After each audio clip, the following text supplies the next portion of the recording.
कि औलिया अल्लाह भी कुरान मुकद्दस जो अच्छा पढ़ते हैं उनको सुनने को बहुत पसंद फरमाते हैं। हम लोग मज़ारात औलिया पे जाते हैं और बहुत सारे विर्द वज़ाइफ करते हैं, लेकिन मैं कहता हूँ सारे विर्द वज़ाइफ अपनी जगह, अगर हम वहाँ जाके कुरान की तिलावत करें उसकी अपनी बरकत ही कुछ और है। देखो कुरान की बरकत, जो कुरान में बरकत है वो किसी और वजीफे में नहीं है। हर वजीफे की अहमियत अपनी जगह है, लेकिन हर कोई ना कोई वजीफा किसी पीर का दिया हुआ है, कोई वजीफा किसी फकीर का दिया हुआ है, कोई वजीफा किसी वली का दिया हुआ है, कोई वजीफा किसी सहाबी का दिया हुआ है। लेकिन कुरान वो अजीम मुकद्दस किताब का नाम है जो अल्लाह ने अपने महबूब को अता फरमाया है। इससे बड़ी बात क्या है? कुरान की बड़ी अजमतें हैं। यहाँ पर एक छोटा सा वाकया मैं आपके सामने पेश करता हूँ कि कुरान आप जहाँ पढ़ेंगे वहाँ पर रहमत व नूर की बरसात होगी। बयान किया जाता है कि एक हाफिज कुरान, एक अच्छा कुरान पढ़ने वाला सरकार गरीब नवाज के आस्थाने पर गया, और आस्थाने पर जाने के बाद अब जाहिर सी बात है वो हाफिज था, वो कारी था, अच्छा पढ़ने वाला था, तो सरकार में बैठकर वो कुरान की तिलावत करता था। उसकी एक मुराद थी, बहुत बड़ी मुराद वो लेकर गया था। तिलावत करता रहता है, लेकिन उसकी मुराद पूरी नहीं होती। फिर वो देखता है एक मंजर कि एक नचनिया और फाहिशा औरत आती है, और आने के बाद गरीब नवाज की बारगाह में वो अपनी अर्जी पेश करती है, और उसकी आंखों के सामने वहीं फौरन उसकी मुराद पूरी हो जाती है। तो यह हाफिज कुरान गुस्से में आ जाता है। अच्छा कुरान पढ़ने वाला तालिए कुरान गुस्से में आ जाता है, कुरान बंद करता है, ताक में रखता है, और अपने दोनों हाथ गरीब नवाज की चौखट पे मारता है, और मार करके कहता है, ख्वाजा तेरे यहाँ इंसाफ नहीं है। कई दिनों से बैठा मैं मांग रहा था, तिलावत कर रहा था, लेकिन मेरी मुराद पूरी नहीं हुई, और ये नचनिया फाहिशा आई, एक जुमले में इसने बात कही और इसकी मुराद पूरी हो गई।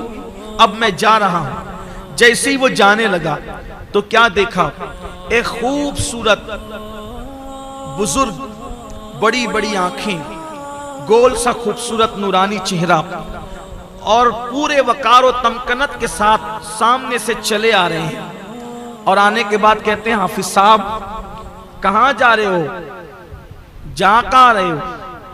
उस हाफिज ने कहा, घर जा रहे हैं। और कहां जाएंगे? इसलिए कि इस चौखट पर इंसाफ नहीं है। कई दिनों से बैठकर मांग रहा था, मिला नहीं।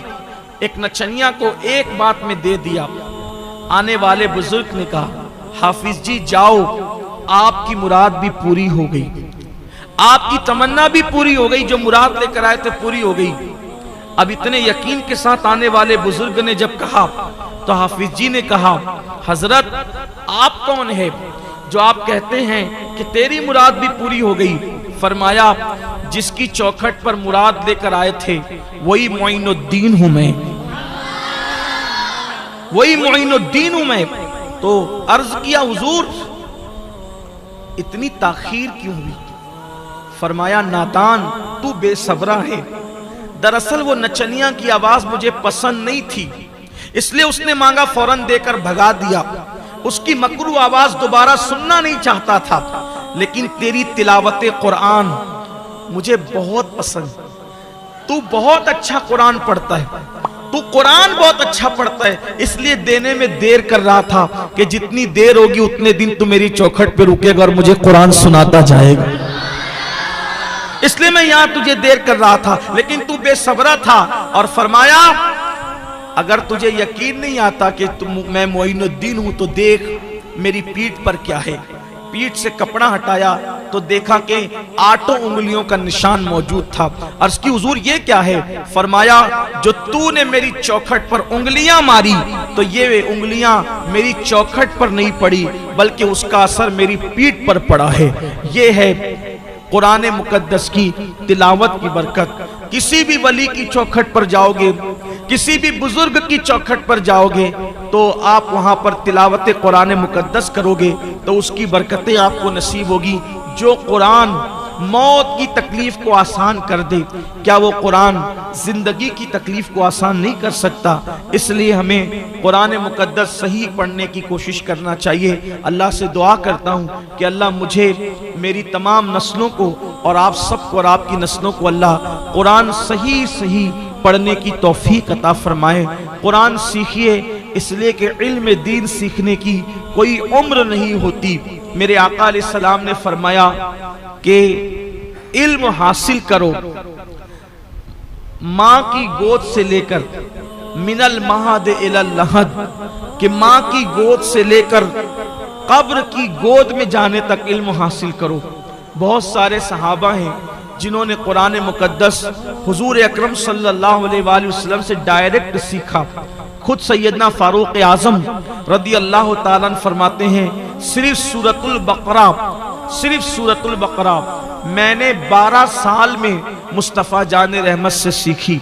हम लोग कंप्यूटर के लिए वक्त निकाल लेते हैं, हम लोग इंग्लिश स्पीकिंग के लिए वक्त निकाल लेते हैं, हम लोग अखबार पढ़ने के लिए वक्त निकाल लेते हैं, लेकिन अगर हम वक्त नहीं निकालते तो कुरान मुकद्दस सीखने के लिए वक्त नहीं निकालते। बहुत सारे लोग 4-4, 5-5 कुरान ख़त्म करते हैं, लेकिन अगर उनकी सूरह फातिहा सुनी जाए तो वो सूरह फातिहा भी सही नहीं पढ़ सकते। ये सूरत हाल है। कुरान मुकद्दस का हक अदा कीजिए। हदीस पाक में आता है, बहुत सारे लोग ऐसे हैं कि जो कुरान पढ़ते हैं मगर कुरान के हरूफ उन पर लानत करते हैं। पूछा गया, या रसूल अल्लाह सल्लल्लाहु तआला अलैहि व आलिहि वसल्लम, वो कौन लोग हैं कि कुरान के हरूफ जिन पर लानत करते हैं? तो अल्लाह के हबीब सल्लल्लाहु अलैहि वसल्लम ने फरमाया, जो कुरान पढ़ते वक्त कुरान मुकद्दस की आयतों का हक अदा नहीं करते, कुरान के हरूफ उन पर लानत करते हैं। इसलिए कुरान पढ़ा जाए। बल्कि आज तो आसानी ये है कि अगर हमें कुरान मुकद्दस सही पढ़ना नहीं आता तो एक से एक खूबसूरत आवाज़ों में, अच्छे कारियों की आवाज़ों में कुरान मुकद्दस की तिलावत मौजूद है।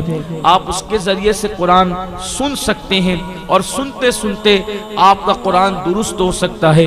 अल्हम्दुलिल्लाह सुन्नी दावत इस्लामी मालेगांव हिरा इस्लामिक चैनल पर भी अब कुरान मुकद्दस आ गया है। हमारे यहाँ सुन्नी दावत इस्लामी के मुबल्लिग जनाब हज़रत मौलाना हाफिज़ व कारी तजम्मुल हुसैन रज़वी साहब की आवाज़ में हिरा इस्लामिक चैनल पर कुरान मुकद्दस आ गया है। आप अल्हम्दुलिल्लाह जा कर के वहाँ अगर रोज़ाना एक पारे की तिलावत सुनेंगे तो रोज़ाना सुनते सुनते आपको कुरान मुकद्दस पढ़ना भी आ जाएगा और आप कुरान मुकद्दस पढ़ना सीख भी जाएंगे। याद रखिए कि हम कुरान खानी में कुरान क्यों पढ़वाते हैं? घर का इफ्तिताह करते हैं, कुरान पढ़वाते हैं। किसी का इंतकाल होता है, कुरान पढ़वाते हैं। इसी तरीके से कोई मुबारक मौका होता है, कुरान पढ़वाते हैं। वजह क्या है? वजह यह है कि हमारा अकीदा ये है कि जहाँ कुरान पढ़ा जाता है वहाँ अल्लाह की रहमतों का नुज़ूल होता है।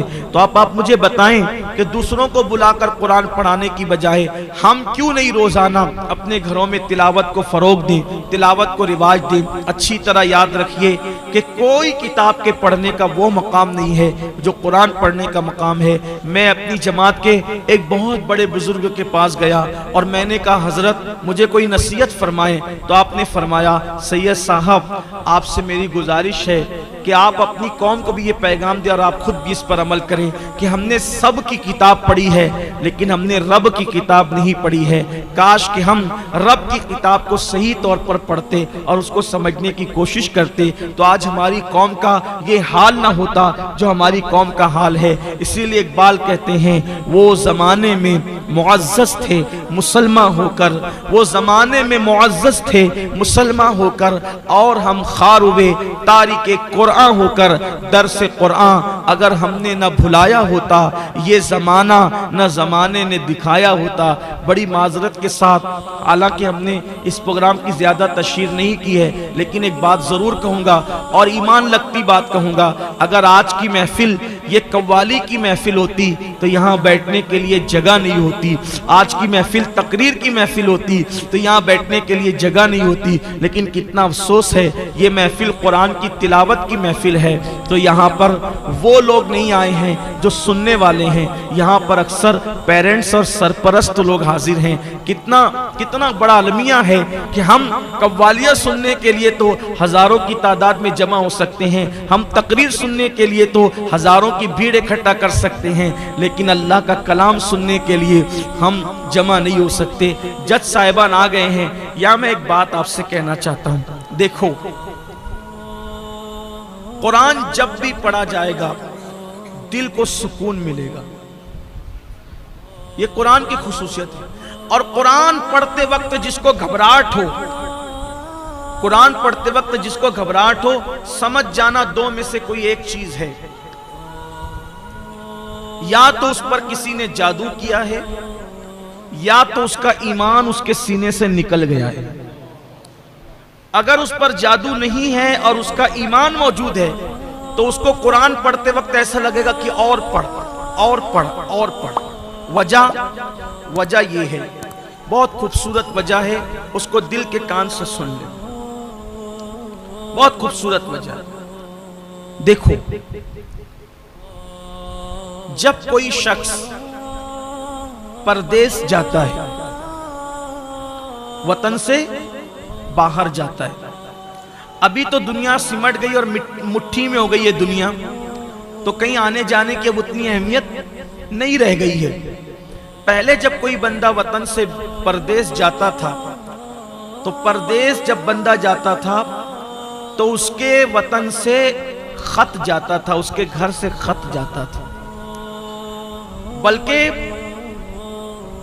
जब इंटरनेट का दौर नहीं था तो यहां से जो लोग हाजी लोग और उम्रा करने वाले जाते थे तो सऊदी में जो लोग काम करते थे उनके हाथों से लोग बड़े बड़े खत भेजते थे, और वो सऊदी में रहने वाले लोग 300-300 किलोमीटर का 500-500 किलोमीटर का सफर तय करके उन हाजियों से और मुअतमिर लोगों से मिलने के लिए आते थे कि हमारा खत दे दो, हमारी चिट्ठी दे दो, हमारा खत दे दो, क्योंकि घर से आया। और जब वो खत आता था तो इतनी खुशी होती थी, ऐसा लगता था कि जैसे हम अपने किसी बिछड़े हुए से मिल गए।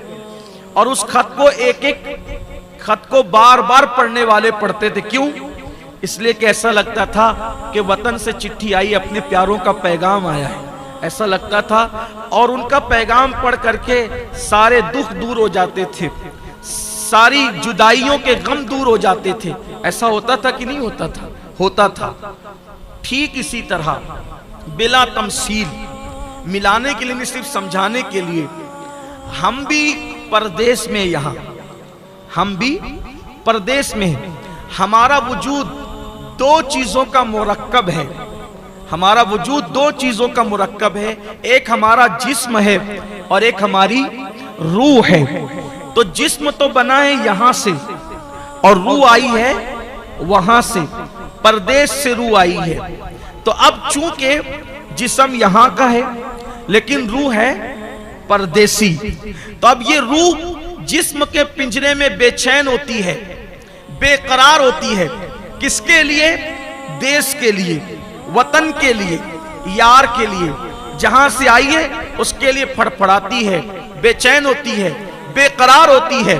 तो अब ऐसे में आदमी बेचैन और बेकरार होता है, रूह बेचैन होती है तो इंसान बेकरार होता है। आंखों की कोई हैसियत नहीं, हाथों की कोई हैसियत नहीं, पैरों की कोई हैसियत नहीं, जिस्म की कोई हैसियत नहीं। ये पिंजरा है, पिंजरा, और इसमें असल वो परिंदा है जिसे रूह कहते हैं। जब तक वह इंसान जिंदा है, जब तक वह इंसान काम कर सकता है, जब तक वो इंसान देख सकता है, जब तक इंसान बोल सकता है, जब वो रूह निकल जाए तो फिर कुछ नहीं बचता। तो असल रूह है, रूह की ताकत असल है। जिस्म कुछ भी नहीं है, ये मिट्टी है, ये पिंजरा है, पिंजरा कुछ नहीं कर सकता। बल्कि पिंजरे की जीनत और खूबसूरत और आबादी उस वक्त तक है जब तक कि चिड़िया पिंजरे के अंदर बोल रही है। जिस दिन की चिड़िया पिंजरे से बाहर निकल जाए जाएगी, पिंजरा सुना सुना हो जाएगा। हम सफीरो बाग में हैं, कोई दम का चहचहा, बुलबुलें उड़ जाएगी, सूना चमन रह जाएगा, चमन की बागो बहार उन परिंदों से जो चहचहा रहे हैं। तो ये परदेश से आई भी रूह है,